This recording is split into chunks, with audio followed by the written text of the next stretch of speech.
ಸಿದ್ದರಾಮಯ್ಯರನ್ನ ಕೆಳಗಿಳಿಸಿದ್ರೆ ನಾಳೆಯಿಂದ ಹೋರಾಟ. ನೇರವಾಗಿ ಕಾಂಗ್ರೆಸ್ ಹೈಕಮಾಂಡ್ಗೆ ಎಚ್ಚರಿಕೆ ಕೊಡ್ತೀವಿ. ಇದು ಬೆಂಗಳೂರಿನಲ್ಲಿ ಅಹಿಂದ ನಾಯಕ ರಾಮಚಂದ್ರಪ್ಪ ಕೊಟ್ಟಿರೋ ಹೇಳಿಕೆ. ಹೈಕಮಾಂಡ್ ಸಿದ್ದರಾಮಯ್ಯ ರಾಜೀನಾಮೆ ಕೇಳಿದ್ದಾರಂತೆ.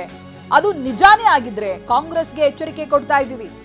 ಏನು ಮಾಡ್ತೀವಿ ಅಂತ ನಾವು ತೋರಿಸ್ಕೊಡ್ತೀವಿ. ನಮ್ಮ ಅಹಿಂದ ಸಮಾಜ ಸುಮ್ಮನೆ ಕೂರೋದಿಲ್ಲ. ಸಿದ್ದರಾಮಯ್ಯರನ್ನ ಬದಲಾವಣೆ ಮಾಡಲೇಬಾರದು. ಸಿದ್ದರಾಮಯ್ಯ ಅವರ ವರ್ಚಸ್ಸನ್ನ ಕಡೆಗಣಿಸಬಾರದು. ಈ ಸರ್ಕಾರ ಬಂದಿರೋದು ಅಹಿಂದ ವರ್ಗದಿಂದ ಅನ್ನೋದಾಗಿ ಎಚ್ಚರಿಕೆಯನ್ನ ಕೊಟ್ಟಿದ್ದಾರೆ ರಾಮಚಂದ್ರ ಅವರು.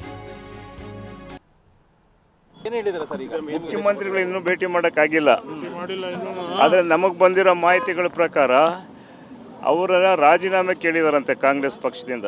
ಕಾಂಗ್ರೆಸ್ ಹೈಕಮಾಂಡ್ ಅವ್ರು ರಾಜೀನಾಮೆ ಕೊಡಬೇಕು ಅಂತ ಕೇಳಿದಾರಂತೆ. ಅದನ್ನು ತೀರ್ಮಾನ ಮಾಡೋದಕ್ಕೆ ಮುಖ್ಯಮಂತ್ರಿಗಳು ಅವರ ಸಚಿವ ಸಂಪುಟದ ಸದಸ್ಯರ ಜೊತೆಗೆ ಸಮಾಲೋಚನೆಯಲ್ಲಿ ಇರೋದರಿಂದ ನಾವು ಅವ್ರನ್ನ ಕಾಣೋದಕ್ಕಾಗ್ತಾ ಇಲ್ಲ. ಇದೇನಾದರೂ ನಿಜ ಆಗಿದ್ದಲ್ಲಿ ನಮ್ಮ ಈ ಸಮಾಜದಿಂದ ಏನು 100ಕ್ಕೆ 70 ಭಾಗದಷ್ಟು ಕಾಂಗ್ರೆಸ್ ಪಕ್ಷದಲ್ಲಿ ನಾವು ಗುರುಸ್ಕೊಂಡಿದ್ದೀವಿ. ಆ 100ಕ್ಕೆ 70% ಇರೋದು 0ಗೆ ಬರೋದಂದ್ರೂ ಕೂಡ ಸುಳ್ಳಲ್ಲ ಅಂತ ಅನ್ನೋದನ್ನು ಆಶ್ಚರ್ಯ ಕೊಡಬೇಕಾಗಿಲ್ಲ. ಅದನ್ನು ಯಾವ ರೀತಿ ಹೆದರಿಸ್ತಾರೆ ಅಂತ ಅನ್ನೋದನ್ನು ಮುಂದಿನ ದಿನಗಳಲ್ಲಿ ನಾವು ಮಾಡಿ ತೋರಿಸ್ತೀವಿ. ಯಾವುದೇ ಕಾರಣಕ್ಕೂ ಯಾವುದೇ ಒಂದು ಹಗರಣಗಳಿಲ್ಲದೆ ಒಬ್ಬ ಮುತ್ಸದಿ ರಾಜಕಾರಣಿಯಾದಂತಹ ಸಿದ್ದರಾಮಯ್ಯನವ್ರನ್ನ ಬದಲಾವಣೆ ಮಾಡೋದಾದರೆ ನಮ್ಮ ಸಮಾಜದಿಂದ ನಾವು ಸುಮ್ಮನೆ ಕೂತ್ಕೊಳ್ಳೋದಕ್ಕಾಗಲ್ಲ. ಮುಂದಿನ ಹೋರಾಟಗಳನ್ನು ನಾವು ರೂಪಿಸ್ತಾ ಇದ್ದೀವಿ. ಅದನ್ನ ನಾಳೆಯಿಂದ ನಾವು ಶುರು ಮಾಡ್ತೀವಿ. ಹೈಕಮಾಂಡ್ಗೆ ನೇರವಾದ ಎಚ್ಚರಿಕೆ ಕೊಡ್ತಾ ಇದ್ದೀರಾ? ನೇರವಾಗಿ ಎಚ್ಚರಿಕೆ ಹೈಕಮಾಂಡ್ಗೆನೆ ನೇರವಾಗಿ ಹೈಕಮಾಂಡ್ಗೆ ಹೇಳ್ತಿರೋದು. ಕಾಂಗ್ರೆಸ್ ಪಕ್ಷ ಅಂತಂದ್ರೆ ಏನು? ಹೈಕಮಾಂಡ್ ಆಗಿರ್ಬೋದು ಅಥವಾ ಇನ್ನು ಯಾವುದೇ ಆಗಿರ್ಬೋದು, ಕಾಂಗ್ರೆಸ್ ಪಕ್ಷಕ್ಕೇನೆ ಎಚ್ಚರಿಕೆ ಕೊಡ್ತಾ ಇದ್ದೀವಿ. ನೇರವಾಗಿ ಹೇಳಿದಾರಂತೆ ಸರ್, ಕೊಡಿ ರಾಜೀನಾಮೆ ಕೊಡಿ ಅನ್ನೋ ಮಾತನ್ನ. ಈಗ ಸಿದ್ದರಾಮಯ್ಯ ಅವರು ಸಂದಿಗ್ಧ ಪರಿಸ್ಥಿತಿಯಲ್ಲಿ ಇದಾರಂತೆ ಸರ್. ಈಗ ರಾಜೀನಾಮೆ ಸಿದ್ದರಾಮಯ್ಯನವ್ರು ಯಾವುದೇ ಸಂದಿಗ್ಧ ಪರಿಸ್ಥಿತಿಯಲ್ಲಿ ಇಲ್ಲ. ಅವ್ರು ಮೊದಲಿಂದನೂ ಹೇಳ್ತಿದ್ದಾರೆ. ರಾಹುಲ್ ಗಾಂಧಿಯವರು ಹೇಳಿದ್ರೆ ನಾನು ರಾಜೀನಾಮೆ ಕೊಡೋದಕ್ಕೆ ತಯಾರಿದ್ದೀನಿ ಅಂತ. ಆದರೆ ಮುಂದಿನ ಅವರ ಒಂದು ಇದೇನೋ ರಾಜ್ಯಸಭೆ ಕಳಿಸ್ತಾರೆ. ರಾಜ್ಯಸಭೆ ಅಲ್ಲ, ಅವ್ರು ಕೇಳಿದನ್ನ ಇವ್ರು ಮಾಡ್ಬೇಕಲ್ಲ. ಏನ್ ಹೇಳಿದಾರೆ ಸರ್? ಈಗ ಪ್ರತಿನಿಧಿ ಪ್ರಸನ್ನ ಲೈವ್ ನಲ್ಲಿ ಜಾಯ್ನ್ ಆಗ್ತಾ ಇದ್ದಾರೆ. ಪ್ರಸನ್ನ, ಅಹಿಂದ ಸಮಾಜದ ಸೈಲೆನ್ಸ್ ಅನ್ನ ನಾವು ಗ್ರಾಂಟೆಡ್ ಆಗಿ ತಗೊಳ್ಳೋ ಹಾಗೆ ಇಲ್ಲ. ಬಹಳ ಸಲ ನೋಡಿದೀವಿ ನಾವು, ಸಿದ್ದರಾಮಯ್ಯನವ್ರಿಗೆ ಸಮಸ್ಯೆ ಇದೆ, ಅವ್ರಿಗೇನಾದ್ರೂ ತೊಂದರೆ ಆಗ್ತಾ ಇದೆ ಅಂತ ಇದ್ದಾಗೆಲ್ಲಾನು ಅಹಿಂದ ಸಮಾಜ ಅವರಿಗೆ ಸಪೋರ್ಟ್ ಮಾಡಿದೆ, ಅವರ ಹಿಂದೆ ನಿಂತಿದೆ, ಅವ್ರಿಗೆ ಶಕ್ತಿ ಕೊಟ್ಟಿದೆ. ಇದೀಗ ಅಹಿಂದ ಸಮಾಜದ ನಾಯಕರೇ ನೇರವಾಗಿ ಹೈಕಮಾಂಡ್ಗೆ ಎಚ್ಚರಿಕೆಯನ್ನ ಕೊಡ್ತಾ ಇದ್ದಾರೆ. ಏನ್ ಸಿಗ್ತಾ ಇದೆ ಅಂತ ಹೇಳಿದ್ರೆ ಎಲ್ಲಿವರೆಗೆ ಹೋಗಿ ನಿಲ್ಬಹುದು ಇದು ಅಂತ? ಚೈತ್ರ, ಮುಖ್ಯಮಂತ್ರಿ ಸಿದ್ದರಾಮಯ್ಯನವರು ಕಳೆದ 20 ವರ್ಷಗಳಿಂದ ಕಾಂಗ್ರೆಸ್ನಲ್ಲಿ ಪವರ್ ಪಾಲಿಟಿಕ್ಸ್ ಅನ್ನ ಮಾಡ್ಕೊಂಡು ಬಂದಿದ್ದಾರೆ. ಅವರ ಪವರ್ ಪಾಲಿಟಿಕ್ಸ್ಗೆ ಸಾಥ್ ಕೊಟ್ಟಂಥದ್ದು, ಬೆನ್ನೆಲುಬಾಗಿ ನಿಂತದ್ದು ಅಹಿಂದ ವರ್ಗ. ಆಗ ಮುಖ್ಯಮಂತ್ರಿ ಸಿದ್ದರಾಮಯ್ಯ ಕೇವಲ ಒಂದು ಜಾತಿಗೆ ಸೀಮಿತವಾಗಿ ಯಾವತ್ತೂ ಕೂಡ ರಾಜಕಾರಣ ಮಾಡಿದವರಲ್ಲ. ಅವರು ಅಲ್ಪಸಂಖ್ಯಾತರು, ದಲಿತರು, ಹಿಂದುಳಿದ ವರ್ಗದವ್ರನ್ನ ಒಟ್ಟಾಗಿ ತೆಗೆದುಕೊಂಡು ಹೋಗಿ ಒಂದು ಪಾಲಿಟಿಕ್ಸ್ ಅನ್ನ ಮಾಡಿ ಅದರಲ್ಲಿ ಸಕ್ಸಸ್ ಅನ್ನ ಕಂಡಂಥವ್ರು. ಈಗ ಸಿದ್ದರಾಮಯ್ಯನವರ ಪಾಲಿಗೆ ಒಂದು ರೀತಿಯಲ್ಲಿ ಅವರು ಸಾಮರ್ಥ್ಯ ಇದ್ರೂ ಕೂಡ ಸದ್ಯದ ಮಟ್ಟಿಗೆ ಅವ್ರಿಗೊಂದು ಸಂಕಷ್ಟದ ದಿನ ಅಂದ್ರೂ ಕೂಡ ತಪ್ಪಾಗ್ಲಿಕ್ಕಿಲ್ಲ. ಈ ಸಂಕಷ್ಟವನ್ನು ಪರಿಹರಿಸುವಂತಹ ನಿಟ್ಟಿನಲ್ಲಿ ಹಲವು ಬಾರಿ ಅವರ ಬೆನ್ನಿಗೆ ಬೆನ್ನು ಕೊಟ್ಟು ಕೆಲಸ ಮಾಡಿದ್ದಂತಹ ಅಹಿಂದ ವರ್ಗ ಈಗಲೂ ಕೂಡ ಹೈಕಮಾಂಡ್ ನಾಯಕರಿಗೆ ಎಚ್ಚರಿಕೆ ಕೊಡುವಂತ ಕೆಲಸವನ್ನ ಮಾಡ್ತಾ ಇದೆ. ಶೋಷಿತ ವರ್ಗಗಳ ಒಕ್ಕೂಟದ ಅಧ್ಯಕ್ಷ ರಾಮಚಂದ್ರಪ್ಪ ಅವರು ಕಟುವಾಗಿ ಮತ್ತು ನೇರವಾಗಿ ಹೈಕಮಾಂಡ್ಗೆ ಎಚ್ಚರಿಕೆಯನ್ನ ಕೊಟ್ಟಿದ್ದಾರೆ.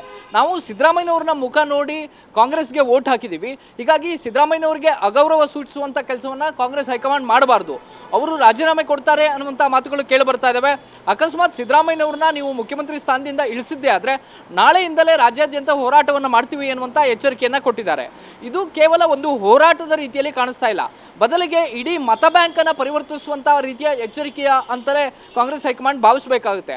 ಯಾಕೆಂದರೆ ಸಿದ್ದರಾಮಯ್ಯನವರು ಇದ್ದಾರೆ ಅನ್ನುವಂಥ ಕಾರಣಕ್ಕೋಸ್ಕರವೇ 2023ರ ಚುನಾವಣೆ ಮತ್ತು 2013ರ ಚುನಾವಣೆ, ಎರಡೂ ಚುನಾವಣೆಗಳಲ್ಲಿ ಸುಮಾರು 8ರಿಂದ 10% ಮತ ಕಾಂಗ್ರೆಸ್ಗೆ ಶಿಫ್ಟ್ ಆಗೋದಕ್ಕೆ ಸಾಧ್ಯವಾಗಿದೆ. ಈಗ ಸಿದ್ದರಾಮಯ್ಯನವರ ಅನುಪಸ್ಥಿತಿ ಮುಂದಿನ ಚುನಾವಣೆಯಲ್ಲಿ ಇರುತ್ತೆ ಅನ್ನೋದಾದರೆ ಆ 8ರಿಂದ 10% ಮತಗಳು ಎಲ್ಲಿ ಹೋಗ್ತವೆ? ಅಂತೂ ಡಿವೈಡ್ ಆದಾಗ ಸಹಜವಾಗಿ ಕಾಂಗ್ರೆಸ್ಗೆ ದೊಡ್ಡ ಮಟ್ಟಿಗಿನ ಡ್ಯಾಮೇಜ್ ಆಗುತ್ತೆ ಅನ್ನುವಂಥ ಆತಂಕ ಇದ್ದೇ ಇದೆ. ಮತ್ತು ಸಿದ್ದರಾಮಯ್ಯನವರು ಬೇರೆ ಬೇರೆ ಸಂದರ್ಭದಲ್ಲಿ ಅಹಿಂದ ವರ್ಗದ ನಾಯಕರ ಬೆನ್ನಿಗೆ ನಿಂತಿದ್ದಾರೆ, ಜೊತೆಗೆ ಅಹಿಂದ ವರ್ಗ ಕೂಡ ಸಿದ್ದರಾಮಯ್ಯನವರ ಬೆನ್ನಿಗೆ ನಿಂತಿದೆ.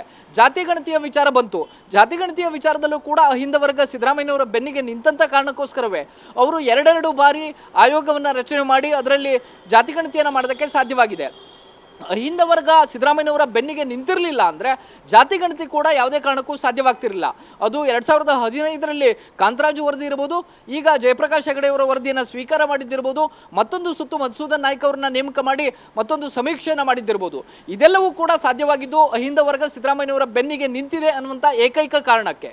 ಈಗ ಅದೇ ಅಹಿಂದ ವರ್ಗ ಹೈಕಮಾಂಡ್ನ ಮೇಲೆ ಸಾಕಷ್ಟು ರೋಷ ಆಕ್ರೋಶ ವ್ಯಕ್ತಪಡಿಸ್ತಾ ಇರುವಂಥ ಈ ಸಂದರ್ಭದಲ್ಲಿ ಸಿದ್ದರಾಮಯ್ಯನವರ ಮೌನ ಅಥವಾ ಸಿದ್ದರಾಮಯ್ಯನವರು ಇಡೀ ಕಾಂಗ್ರೆಸ್ ಪಕ್ಷದಿಂದ ದೂರವಾಗುವಂತಹ ನಿಟ್ಟಿನಲ್ಲಿ ನಿರ್ಧಾರ ತೆಗೆದುಕೊಂಡ್ರೆ ಅದು ಸಂಪೂರ್ಣವಾಗಿ ಕಾಂಗ್ರೆಸ್ನ ಕೋರ್ ವೋಟ್ ಬ್ಯಾಂಕ್ನ ಮೇಲೆ ದೊಡ್ಡ ಮಟ್ಟಿಗಿನ ಡ್ಯಾಮೇಜ್ ಮಾಡಬಹುದು ಅನ್ನುವಂಥ ಆತಂಕ ರಾಜ್ಯ ಕಾಂಗ್ರೆಸ್ ನಾಯಕರನ್ನ ಕಾಡ್ತಾ ಇದೆ. ಹೈಕಮಾಂಡ್ ಈ ನಿಟ್ಟಿನಲ್ಲಿ ಎಷ್ಟು ಗಂಭೀರವಾಗಿ ಯೋಚನೆ ಮಾಡಿದೆ ಗೊತ್ತಿಲ್ಲ. ಯಾಕೆಂದರೆ ರಾಹುಲ್ ಗಾಂಧಿ ಅವರು ಒಂದು ವರದಿಯನ್ನು ತರಿಸ್ಕೊಂಡಾಗ ಸಹಜವಾಗಿ ಜಾತಿ ಸಮೀಕರಣಗಳು ಯಾವ್ಯಾವ ಮತ ಬ್ಯಾಂಕ್ ನಮ್ಮ ಜೊತೆಗಿದೆ ಅನ್ನುವಂಥದ್ದು ಮುಂದೆ 2028ರಲ್ಲಿ ಏನಾಗಬಹುದು ಎಲ್ಲವನ್ನೂ ಕೂಡ ಕೂಲಂಕುಷವಾಗಿ ಅಳೆದು ತೂಗಿ ಲೆಕ್ಕಾಚಾರವನ್ನು ಹಾಕಿರ್ತಾರೆ. ಆದರೆ ಸದ್ಯದ ಮಟ್ಟಿಗೆ ಅಹಿಂದ ವರ್ಗದ ನಾಯಕರು ಕೊಡ್ತಾ ಇರುವಂಥ ಎಚ್ಚರಿಕೆ, ನಾವು ಹೋರಾಟ ಮಾಡ್ತೀವಿ ಅನ್ನುವಂಥ ಕಟುವಾದಂಥ ಮಾತುಗಳು ಸದ್ಯಕ್ಕಂತೂ ಗೊಂದಲಗಳು ದೊಡ್ಡ ಮಟ್ಟಿಗೆ ತಿರುವನ್ನು ಪಡೆದುಕೊಳ್ಳಬಹುದು ಅನ್ನುವಂಥ ರೀತಿಯ ವಾತಾವರಣ ಕಂಡು ಬರ್ತಾ ಇದೆ. ಚೈತ್ರ.